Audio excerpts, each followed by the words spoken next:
Hello hi అందరికీ welcome back to our channel. ఇవాళ video ఏంటంటే గోధుమల పాయసం ఎలా చేద్దామో చూద్దామా. ముందుగా ఒక గిన్నె పెట్టుకొని అందులో గ్లాస్ ఫుల్ ఆఫ్ వాటర్ వేసుకోవాలండి. ఆ తర్వాత 4 గ్లాసులు కొంచెం దంచైనా వేసుకోవాలి, లేదంటే అలాగైనా వేసుకోండి, మంచి స్మెల్ వస్తుంది. ఇప్పుడు ఆ వాటర్ని మసల పెట్టాలి. ఆ తర్వాత గోధుమలు తీసుకొని, తెలుసు కదా గోధుమలు, అవి తీసుకొని ఒక గ్లాస్ బియ్యం, ఒక కప్పు గోధుమలకి ఒక హాఫ్ కప్పు గ్లాస్ బియ్యం తీసుకోవాలండి. తీసుకొని ఇప్పుడు రెండింటిని కచ్చా పచ్చాగా మిక్సీ పట్టేసుకోవాలి. ఫస్ట్ గోధుమలు మిక్సీ పట్టుకొని ఆ తర్వాత బియ్యం వేసుకొని హాఫ్ కచ్చా పచ్చాగా మిక్సీ పట్టాలండి. కచ్చా పచ్చాగా మిక్సీ పట్టి తర్వాత ఇప్పుడు మనం ఆల్రెడీ వాటర్ పెట్టాం కదా, ఆ వాటర్ మరుగుతున్నాయా లేదా చూసుకోవాలి. ఆ పక్కనే పాలు మరగబెట్టుకోవాలి. ఫస్ట్ పాలు సిమ్లో పెట్టి కొద్దిసేపు మరిగించాలి. ఇప్పుడు మన వాటర్ తీసేసుకుందాం. చూడండి, మన వాటర్ అయితే ఇలా మంచిగా మరిగిపోవాలి.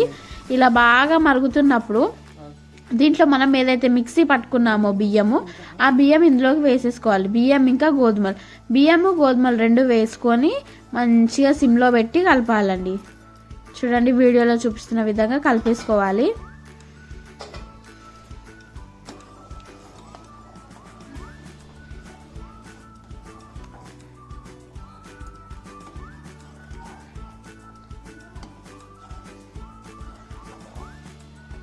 ఇలా కలుపుకున్న దాంట్లో మనం బెల్లం తురిమి పెట్టుకోవాలా, లేదంటే కట్ చేసి అన్న పెట్టుకోండి.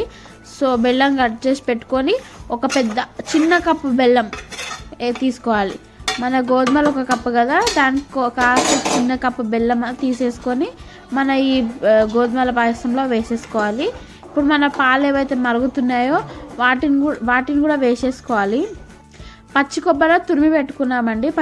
కొబ్బరి తురిమి పెట్టుకొని ఆ కొబ్బరి ఇందులోకి వేసేసుకోవాలి. ఏదైతే మరుగుతుందో, మన పాయసం ఏదైతే మరుగుతుందో అందులోకి వేసేసుకోవాలి పచ్చి కొబ్బరి వేసుకున్న తర్వాత బాదం, జీడిపప్పు తీసుకొని మీరు కట్ చేస్తారు, కానీ మీకు ఒక ఈజీ మెథడ్ ఏంటంటే, మనది రోల్ ఉంటుంది కదా చిన్నది, అందులో వేసుకొని దంచేసుకోవాలి. కచ్చా పచ్చగా అయిపోతుంది.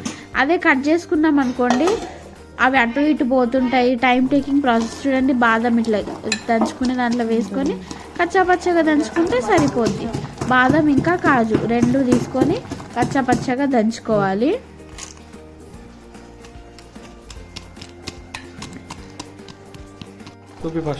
దంచుకున్న చూడండి, ఇట్లా ఎంత బాగా వచ్చినాయి. కట్ చేసుకున్న అవసరమే లేదు. ఇలా దంచుకున్న దాన్ని మన స్వీట్లోకి అయితే వేసేసుకుందాం. స్వీట్లోకి వేసుకున్న తర్వాత దీన్ని మళ్ళీ ఒకసారి మంచిగా కలిపేసుకొని, ఇప్పుడు మనం పాలు మరగబెట్టాం కదా, ఆ పాలను కూడా ఇందులోకి వేసేసుకుందామండి. వేసేసుకొని కలిపేసుకోవాలి.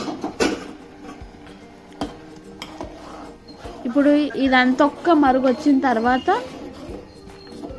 మనం స్టవ్ ఆఫ్ చేసుకుంటే అంతే, రెడీ. ఇదంతా ఒక మరుగు రావాలి, అంతే, రెడీ. మన గోధుమల పాయసం రెడీ.